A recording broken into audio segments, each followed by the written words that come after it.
இறையேசுவிலே பிரியமான சகோதர சகோதரிகளே, உங்கள் எல்லோருக்கும் ஆண்டவராகிய இயேசு கிறிஸ்துவின் பெயரால் காலை வணக்கங்கள் மற்றும் வாழ்த்துக்கள். நான் உங்கள் அகஸ்டின் வேதிகர். இன்று அக்டோபர் மாதம் 3ஆம் தேதி 2024ஆம் ஆண்டு. ஆண்டவரின் மடியில் 5 நிமிடங்கள். நான் ஒரு சில நாட்களுக்கு முன்பாக எங்கள் பங்கில் இருக்கின்ற ஒரு சில மக்களை சந்தித்து பேசக்கூடிய வாய்ப்பு கிடைச்சிச்சு. சும்மா பேச முடிஞ்ச பேசிகிட்டு இருந்தோம். அப்போ நான் மக்கள்கிட்ட சொன்னேன், நம்ம பங்கில் சிஸ்டர்ஸ்லாம் உங்கள் வீடுங்களுக்கு வீடு சந்திக்க வராங்க. சிஸ்டங்களை பயன்படுத்துங்க, பங்களை பயன்படுத்தி ஒரு அன்பியங்கள்லாம் நீங்கள் உருவாக்குங்க. எல்லா மக்களையும் சிஸ்டர் சந்திக்க வைங்க இல்லையா? ஒரு அன்பியங்களை உருவாக்கி நல்லதாக மக்களை இந்த அன்பு ஜபத்தில் போய் ஈடுபடுத்துங்கம்மா சொல்லி நான் மக்கள்கிட்ட சொல்லிட்டு இருந்தேன். அப்போ ஒரு சகோதரர் அங்கே இருந்தார். சகோதரர் என்கிட்ட கேட்ட கேள்வி, பிரதர், சிஸ்டருங்க வெறும் கையாக வந்தால் எப்படி?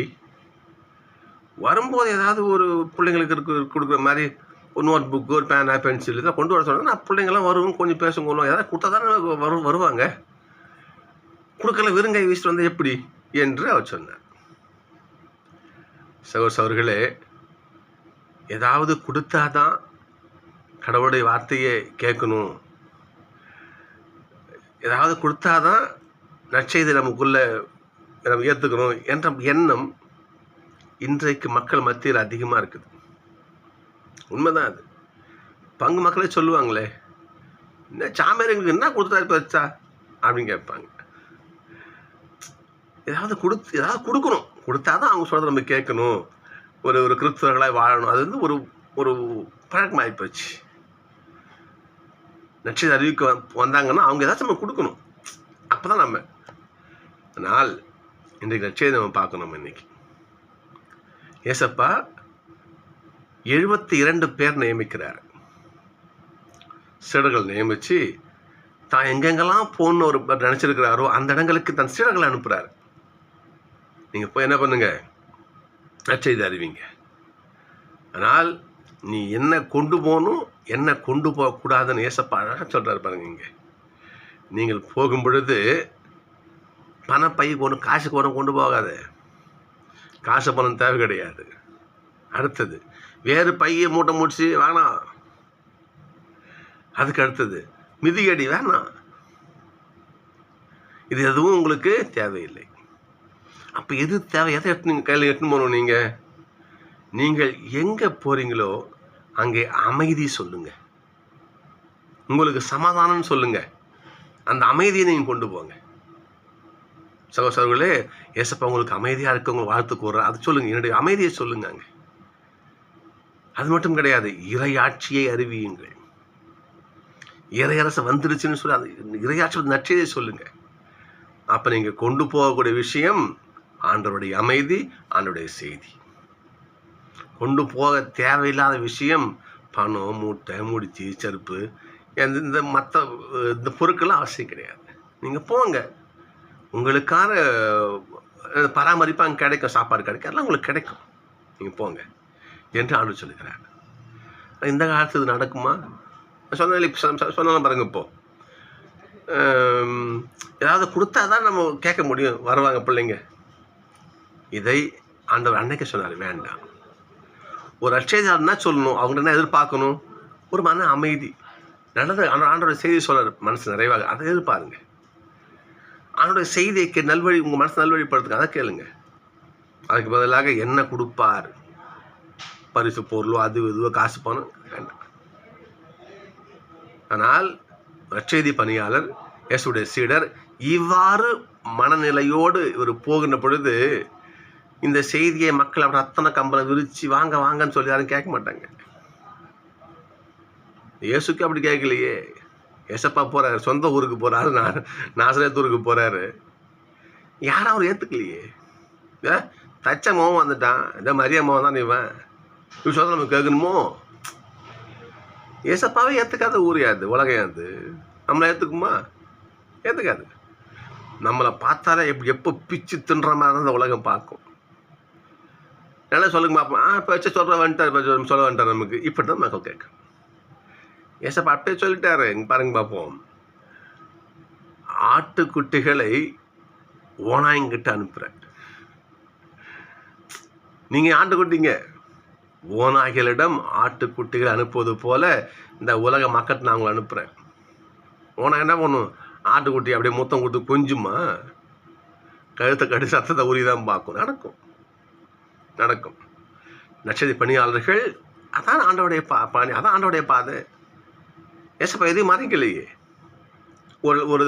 ஒரு பையன் வரான், ஏசப்பாட்ட கேட்குறான், ஏசப்பா நான் உங்களை பின்பற்றணும் அப்படியா? நீ 10 கட்டளையும் கடைபிடிக்கிறியா? கடைபிடிக்கிறேன் ஆண்டவரே. சரி, எல்லா எல்லாத்தையும் கடைபிடிக்கிறேன் ஆண்டவரே. சரி, நீ என்ன பண்ணு, போயிட்டு உனக்குள்ள எல்லாவற்றையும் விற்று ஏழைங்களுக்கு கொடுத்துட்டு வா அப்படின்றாரு. ஆனால் பண்ணுறான், திரும்பி போயிடுறான். இன்னும் சொல்ற பாருங்க பார்ப்போம். என்னை பின்பற்ற விரும்புகிறவன் தன் சிலுவையை சுமந்து கொண்டு என்னை பின்பற்றும். ஏன்னா என்னுடைய பாதை சாதாரண பாதை கிடையாது. இடுக்கமான வாயில் வழி நுழையுங்கள். கஷ்டமா இருக்கும். நல்ல பாதை என்பது இடுக்கமாக தான் இருக்கும். கஷ்டப்பட்டு தான் நுழைஞ்சு வளைஞ்சு உள்ள போகணும். தீமைக்கான பாதை அகலமாக ஈஸியாக போயிடலாம். நன்மைக்கான பாதை, ஆண்டவருக்கான பாதை இடுக்கமாக தான் இருக்கும். இடுக்கமான வாயில் வழி நுழையுங்கள் ஏசப்பா சொல்றார். சிலுவை சம்பந்தம் தான் ஏசப்பா பின்னாடி போகணும். அதான் வாழ்க்கை. ஏசப்பாவுடைய பின்னாடி போகிற வாழ்க்கை பஞ்சமத்த வாழ்க்கை கிடையாது. நம்ம சிந்திச்சு பார்க்கணும். ஏசப்பா இங்கே சொல்கிற ஏசப்பா சிலரை மறைக்கல. சீடர்களே நீங்கள் போங்க, அப்படியே உங்களை அப்படியே பட்டு பீதாமரம் போட்டு வரவேற்று உங்களை அப்படியே உங்களுக்கு ஒன்றும் கிடையாது. சிலர் பாருங்க பார்ப்போம். ஓநாய்களிடையே ஆட்டுக்குட்டிகளை அனுப்புறது மாதிரி அனுப்புகிறேன். ஒரு ஓநாய் எப்படி ஆடை கடித்து குதிரை காத்துருக்க மாதிரி மக்கள் உங்களை கடித்து குதிரை காத்துட்டு இருப்பாங்க. அங்கே போய் என்ன பண்ணுங்க, என்னுடைய அமைதியை சொல்லுங்க, நான் சொன்ன இறையாட்சி செய்தியை நற்செய்தியை அறிவிங்க. சகோதரர்களே, நாம் இந்த உலகத்தில் அப்போ நாம் கேட்கறாங்க, நாங்கள் நட்சத்திர அறிவிக்கு போகிறதே இல்லையே, நாங்கள் நட்சத்திர அறிவு பணியாரம் இல்லையா? இன்னும் கிறிஸ்துவனாய் பிறந்த ஒவ்வொருவனும் ஏதோ வகை லட்சத்திர பணியாளர் தான். நீ வாழ பற்றியா அதுவே போதிக்கின்ற வாழ்க்கை தான். உன் வாழ்க்கையை பார்த்து ஒருத்தன் நல்லவனாக மாறி வாழணும். அப்போது நட்சத்திர பணியாளர் நீ. உன் வாழ்க்கையை பார்த்து ஒருத்தன் நாசமாக போனான்னா அது நீ சாத்தான்னு அர்த்தம். அப்போது ஏதோ ஒரு வகையில் நாம் ஏதோ ஒன்று அறிவிக்கிறோம். நம்ம தான் அறிவிக்கிறோம். ஞாபகம் வச்சுக்கணும் நம்ம. ஸோ நற்செய்தி பணி என்பது ஒவ்வொரு நம்ம தலைமை சம்பந்தப்பட்ட கடமைன்னு சொல்லுவார் பவுல் சொல்லுவார். நீ விரும்பலையோ நற்செய்தி பணி நம்ம ஒவ்வொரு தலையிலும் இருக்குது. நான் அப்படி அறிவிக்கின்ற பணி எளிய பணி கிடையாது, மிக கடினமான பணி. எப்படிப்பட்ட பணி? ஓநாய்கிட்ட ஆட்டுக்குட்டிங்க போய் சேர்ற மாதிரியான பணி அது. ஏன்னு சொன்னால், இன்றைய முதல் வாசகத்தை நம்ம பார்க்கணும். இதுக்கு அற்புதமான உதாரணம். முதல் வாசகம், யோபு ஆண்டவரால் சோதிக்கப்படுறாரு. சாத்தான சொல்கிறாரு, யோபு என் பிள்ளை, என்னுடைய ஊழியன், நீ போய் செக் பண்ணி பாரு, என் மேலே விசுவாசமாக இருப்பான்னு சொல்கிறாரு. சாத்தான் வழியாக யாவை இறைவன் யோபு சோதிக்கிறார். ஆனால் யோபு கடவுளுடைய பாதையிலிருந்து பிசகாமல் சரியாக பயணிக்கிறார். பயணிக்கும் பொழுது நிறைய தடைகள் எப்படி வருது பாருங்க. மனைவி சொல்லுவாங்க, கடவுளை சபிச்சிருக்கு, அந்த கடவுளே வேணாம், கடவுள் தூக்கி போடு வெளியேன்னுவாங்க. போட்டு வர யோபு அவங்க ஃப்ரெண்ட்ஸ் எல்லாம் வருவாங்க, நான் ஏன் இந்த மாதிரி அழிஞ்சு கிடக்குறியே, கடவுளை வேணான்னு சொல்லு, கடவுளை சபிச்சிருவாங்க. அப்போ சொல்ற வார்த்தை பாருங்க பார்ப்போம். என் மேல் இறங்குங்கள் என் நண்பர்களே, என் மேலே இறக்கம் கொள்ளுங்கள். எதுக்கு என்ன நல்ல பாதையில் பயணிக்கிறேன், எதுக்கு என்னை பிடிச்சி கெட்ட பாதையில் பிடிச்சி இழுக்கிறீங்க? ஏன்னா உலகம் இழுக்கும், அவங்களாம் ஓநாய்கள். நீ ஆட்டுக்குட்டியாக இருப்ப, உன்னை எப்படி என்ன பண்ண கெட்ட பாதையில் இழுத்து கொண்டு போகலாம் ட்ரை பண்ணுவாங்க. ஏன்னா அவங்க ஓனாய மாட்டாங்க, நீ ஆடாக இருக்கும் அவங்க ஒத்துக்க மாட்டாங்க. புரியுதுங்களா? நீங்கள் ஆடா சுத்தமான செம்மறி இருக்க அவங்க ஒத்துக்க மாட்டாங்க, ஒத்துக்குவாங்க. நான் ஓனாயாக மாறி ரத்தம் குடிக்கிற ஓனாயாக மாறிட்டேன், நீயும் மாறு, நீ கடவுள்கிட்ட விலைக்கு பிரிஞ்சு வா அப்படின்னு சொல்லுவாங்க. சொல்ல காரணம் என்ன? கடவுள் தண்டிச்சிட்டாரு. கடவுள் நீ விசுவாசமாக இருந்தல்ல, கடவுள் உன்னை இவ்வளோ கொடுமைப்படுத்துறாரு. கடவுள் உங்கள் சொத்து சொகத்தை பிடிங்கிட்டாரு, நில உலகங்களை பிடிங்கிட்டாரு, உங்கள் ஆடு மாடுலாம் பிடிங்கிட்டாரு, எல்லாத்தையும் அழிச்சிட்டாரு, எரிச்சிட்டாரு, எல்லாம் போயிட்டு நீ ஓட்டாண்டி ஆயிட்ட. அதனால் என்ன பண்ணு, ஆண்டவர்கிட்ட பிரிஞ்சு வந்துரு என்று இந்த ஓநாய் கூட்டம் இந்த தூய்மையான ஆடாகிய யோபு என்ன பண்ணுது, விழுங்க தன்னுடைய இந்த பேச்சு பலத்தால் தன்னுடைய சூழ்ச்சியால் முழுங்க பார்க்குது. ஆனால் யோபு தன்னை பலிகட ஆகலை பாருங்கப்பா. அவர் சொல்ல பாருங்க பார்ப்போம், கடவுளின் கையை தண்டித்தது. ஆமாம், தண்டித்தது தான். கடவுளை சொல்லி செல்வத்தை பிடுங்கினார் தான், என் ஆட்டு மாட்டெல்லாம் அழிச்சார் தான். ஆமாம், ஆனால் பாருங்க பார்ப்போம், இறைவனை போல் நீங்களும் என்னை விரட்டுவது ஏன்? கடவுள் எப்படி என்னை தண்டிக்க, அந்த நீங்களும் எங்கே தண்டிக்கிறீங்க? நீங்கள் அமைதியாக இருக்கணும். ஏன் நீங்கள் என் சதையை குறித்து நீங்கள் என் சதையை நீங்கள் குதறியது போதாதா? என் வார்த்தைகள் இப்பொழுது வரையப்படலாகாதா? அவை ஏட்டுச் சுருள் இரும்பு சுருளெல்லாம் பாருங்க அப்படியே ஈயத்தாலும் பொறிக்கப்பட வேண்டும். நல்லா இன்னும் அது பொறிக்க பாருங்க பார்ப்போம். ஏனெனில் என் மீட்பர் வாழ்கிறார், என் ஆண்டவர் என் கூட இருக்கிறாரியா, என் கடவுளை கூட வாழ்கிறாரு. பாருங்க பார்ப்போம், இறுதியில் மண்மேல் எழுவா ஆண்டவர் வருவார். நான் இப்போ யாரை கொண்டு விசுவாசம் வாழணும்னு வச்சிங்களா, சும்மா வீண் போகாது. ஆண்டவர் வாழ்ந்து கொண்டு இருக்கிறார், திரும்ப வருவார். பாருங்க பார்ப்போம், இதை நான் அறிவேன். என் தோல் இவ்வாறு அழிக்கப்பட்ட பின் நான் சதையோடு இருக்கும் பொழுது கடவுளை காண்பேன். ஆண்டவருடைய திருமுகத்தை நான் பார்ப்பேன். ஆண்டவர் என்னை கூட்டு வச்சுப்பாரு. என்ன காரணம்? நான் இன்று ஆண்டோட விசுவாசமா இருக்கிறேன். பாருங்க அப்போ, நான் கடவுளை காண்பேன், நானே அவர் பக்கத்தில் நிற்க காண்பேன். என் கண்கள் காணும், வேற கண் கிடையாது. ஏன்னா இந்த எப்படி யோபுவை இந்த உலகம் முழுங்க பார்க்குது. அதில் எப்படி தன் விசுவாசத்தை காத்து கொண்டு யோபு தன்னை பலியாக்காம எப்படி தன்னை தற்காத்து கொண்டாரு பாருங்க பாப்போம். இப்படித்தான் வாழணும்னு ஆண்டு சொல்றாரு. இன்னைக்கு ஓனா இங்க இருக்குது, அதுங்கிட்ட ஆட்டுக்குட்டி அனுப்புறது போல உங்களை அனுப்புறாரு. நீங்க என்ன பண்ணுங்க, உங்களை காப்பாத்திங்க. ஏசப்பா இன்னொரு வார்த்தை எனக்கு நாங்கள் என்ன இந்த பகுதியை எங்களுக்கு நாங்கள் படிக்கும்போது குருக்கள் சொல்லிக் கொடுக்கும் பொழுது சந்தேகம் கேட்போம். என்ன ஃபாதரே ஏசப்பா அப்படி சொல்லலாமா அப்படின்னு ஒரு டவுட்டு கேட்போம். என்ன டவுட்னு பாருங்களேன் பார்ப்போம். வழியில் யாருக்கும் வணக்கம் செலுத்த வேண்டாம் அப்படின்னு ஒரு பகுதியில் வரும். நீங்கள் வாசிச்சு பாருங்க பார்ப்போம். நீங்கள் வழியில் யாருக்கும் வணக்கம் சொல்லாதீங்க. ஏசப்பா சொல்ல வந்த மாதிரி யாரோ வராங்க, வணக்கம் ஏன்னு சொல்லுங்க. என்ன போகணும், வணக்கம் சொல்லிட்டு தானே போகணும்.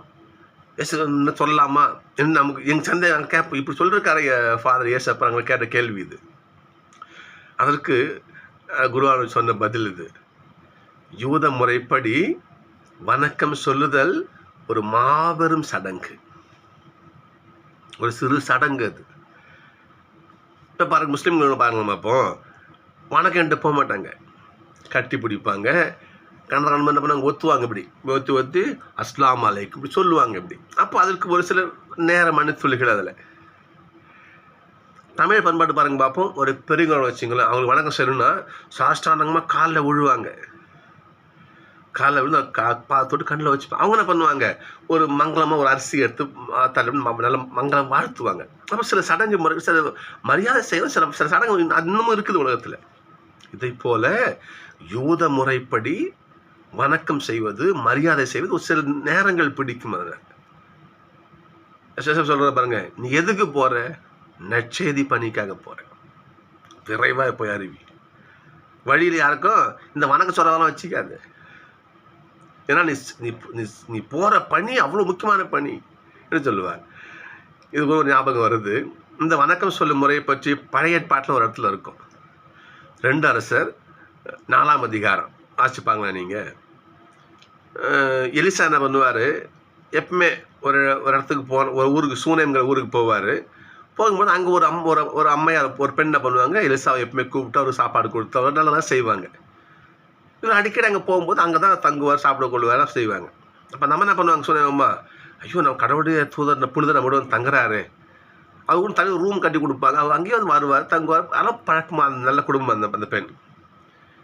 அந்த அம்மா கூட கேட்பாரு, அம்மா இவ்வளோ ஹெல்ப் பண்ணுறீங்களேம்மா, நான் உனக்கு ஏதாவது செய்யணுமா நாங்கள் அவனு சொல்லுங்கள்.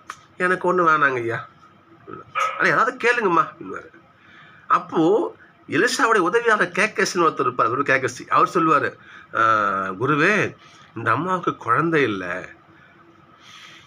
முடிஞ்சா உங்களுடைய பரிந்துரையால் அவருடைய கடவுளுக்கு வேண்டி ஒரு பிள்ளை, அந்த பிள்ளைக்கு அவங்களுக்கு கிடைச்ச சந்தோஷம்னு சொல்லுவார். அப்போ நான் எலிசா அவங்களை வாழ்த்துவார். அம்மா அடுத்த ஆண்டு இதே நேரம் இந்த பருவத்தில் உங்களுக்கு ஒரு மகன் பிறந்திருப்பாம்மா, மகன் ஆசீர்வாதம் பண்ணுவார். அதே போல் அந்த மகன் பிறப்பான். பிறந்து வளர்ந்த பிறகு ஒரு சுச்சுவேஷன் அந்த பிள்ளை செத்து போயிடுவான். அப்போ நமக்கு ரொம்ப வருத்தமாக போயிடும். என்ன பண்ணுவாங்க, நேராக எலிசா வீட்டுக்கு போவாங்க. ஐயா, நான் உங்கள்கிட்ட குழந்தை வேணும்னு கேட்டேன்னா சொல்லுங்கள், நான் உங்கள்கிட்ட கேட்டேன்னா, நான் மலடியாக இருக்கிறேன், எனக்கு ஒரு பிள்ளை வருத்தம் ஒன்று கேட்டேனா நான் உங்ககிட்ட. இப்போ என் பிள்ளைய பிறக்க வச்சு மனசில் பிள்ளைங்கிற ஆசையை தூண்டி வச்சு இப்போ என் பிள்ளை செத்து போச்சு, இது உங்களுக்கு மகிழ்ச்சியா என்று கேட்பாங்க. அப்படியே அப்படி செத்து போச்சு தெரியாது இவருக்கு. தெரியும், அவருக்கு காமன் மலையில் இருப்பார் இவர், தெரியாது. கேட்கசிங்கவா உதவியாளர் கூப்பிடுவார், இங்கே வாங்க, இந்தா ஒரு ஊன்றுகோல், அவருடைய கோலை அவருக்கு கொடுப்பார், எடுத்துன்னு போ. இந்த கோலை எடுத்துகிட்டு போயிட்டு அந்த பையனுடைய முகத்தில் வை, அவன் உயிராக வருவான் போன்னுவார். அப்போ சொல்லுவார், நீ போகும்பொழுது வழியில் யாருக்கும் வணக்கம் சொல்லக்கூடாது, ஜாக்கிரதை. நீயும் வணக்கம் சொல்லாத, எவனா வணக்கம் சொன்னாலும் அது பதில் சொல்லாத, நீ மான்னு போ. ஏன், அது ஒரு சடங்கு. ஏன்னா ஒரு உயிரை காப்பாற்ற நீ போயிட்டு இருக்கிற, வணக்கம் சொல்லாது எலிசா சொல்லி அனுப்புவார். இதான் இந்த ஒத்த பகுதி பாருங்க. அப்போ ஏன்னா வணக்கம் சொல்ல ஒரு பெரிய ஒரு சடங்கு ஒன்றாங்க. அதனால் நீ போகிற காரியம் என்ன, ஒரு உசுரை காப்பாற்ற போகிறேன். ஏசு சொல்ல பாருங்க, நீ போகிற காரியம் என்ன, அவனுடைய செய்தி அறிவிக்க போகிறேன், வணக்கம் சொல்ல கிடையாது, வயலால் பார்த்து போயிட்டு சொல்லுகிறேன். அவர்களே, இது வந்து கூடுதல் செய்தி தான். ஆனால் இன்றைக்கு நம்முடைய தியானம் என்ன, இன்னைக்கு நாம் வாழ்கிற அந்த உலகம் ஓநாய் கூட்டம். அந்த கூட்டத்து மத்தியிலே நாம் ஆண்டவரை அறிவிக்க அந்த உலகத்தில் வாழ்ந்துட்டு இருக்கிறோம். இதை தெரிந்து நம்ம வாழ்வோம். ஆண்டு துணை இருப்பார், கடவுள் விட்டு போயிட மாட்டார். ஏன் சொல்கிறார் இல்லையா, உலகம் முழுவதும் நான் கூட இருக்கிறேன், நட்சத்திர அறிவின்னு சொல்லியிருக்காரு. எனவே நாம் மனம் தளராமல் ஆண்டவரை அறிவிப்போம். ஏனென்றால் நட்சத்திர பணிங்கிறது நம்ம மேல் சுமத்தப்பட்ட கடமையாக இருக்குன்னு பவுல் சொல்கிறார். எனவே அந்த கடமை நம்ம ஒவ்வொருவரும் உயிர் மூச்சாக செய்யும், முடிஞ்ச வரைக்கும் இல்லையா. அட்லீஸ்ட் நம்முடைய வாழ்க்கையை நற்செய்தி அமையலாம், நல்ல வாழ்க்கை வாழ்ந்துட்டு போவோம்யா. சொல்கிறது புரியுதுங்களா? நீ யாருக்கும் போயிட்டு மீட்டிங் போட அறிவிக்க வேணாம், பெரிய ப்ரீச் பண்ண வேணாம். நீ நல்ல வாழ்க்கையை வாழ்ந்தாலே அந்த வாழ்க்கையே உனக்கு மற்றவங்களுக்கு ஒரு நற்செய்தி அமையும். அது நல்ல நாம வாழ்வுமே, அந்த ஒரு ஆன்மா நல்ல வாழ்க்கைக்கு தெரியுமா இருந்தாலே மிகப்பெரிய உனக்கு புண்ணியம் அது. எனவே நம்ம எல்லோரும் நட்சத்திர அறிவிச்சு தான் இருக்கிறோம். நம்ம அந்த உலகம் ஓநாய் உலகம், அதை பற்றி காலத்தை ஆண்டு பார்த்துக்குவார் இல்லையா. அவனுடைய இவ்வாறு நாம் ஆண்டவரை அறிவித்து வாழ்ந்தால் நமக்கு கிடைக்கிற பொக்கிஷம் பாருங்க. பார்ப்போம், இந்த திருப்பாடல் பார்க்கணும். நம்ம இன்னைக்கு வாழ்வோர் நாட்டில் ஆண்டவர் நலனை நான் காண்பேன். பாத்திரமான கவனிக்கணும். நம்ம வாழ்வோர் நாட்டில் அப்படின்னா என்ன, நேற்று வாசிச்சோம். நம்ம ஏசப் சொல்லுவார் இல்லையா, 3 பேருக்கு ஒருத்தவன் என்ன பண்ணுவான், எங்கள் வீட்டில் ஒரு இறப்பு செய்து நம்ம அடக்கம் பண்ணி வரேன்னு சொல்லுவான். அப்போ ஏசப் சொல்ல வார்த்தை, இறந்தோர் அடக்கம் செய்வார்னு ஏசப் சொல்லுவார். அப்போ எவன் பாவம் செய்கிறான், அவன் செத்து போனோம். பாவம் செய்கிறவன் போனது சமமானவன். திருப்பாடல் பாருங்க. அப்போ வாழ்வோர் நாட்டில் அப்படின்னா அர்த்தம், ஆண்டவருடைய வார்த்தையை கேட்டு அது நடக்கும் புண்ணிய வாழ்க்கையில் வாங்கணும், உயிர் வாங்கணும் அர்த்தம். அந்த மக்கள் மத்தியிலே நான் நல்ல மகிழ்ச்சியோடு வாழ்வேன்.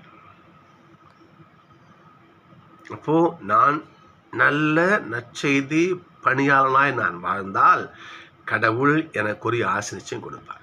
திருப்பணம் பாருங்க, வாழ்வோர் நாட்டிலே நான் காண்பேன், நல்லது கிடைக்கும் எனக்கு, ஆனால் விட்டுற மாட்டார், நன்மை செய்வார் எனக்கு. சகோதரர்களே, நாம் நல்ல நட்சத்திர பணியாளராக வாழ்வோம். ஆண்டவருடைய அருளையும் வரத்தையும் வரங்களையும் கொடைகளையும் நிறைவாக பெற்று வாழ ஆண்டவரை ஜெபிப்போம். நிச்சயம் ஆண்டவர் நம்மை கரம் பிடித்து வழிநடத்துவாராக. நன்றி. சந்திப்போம்.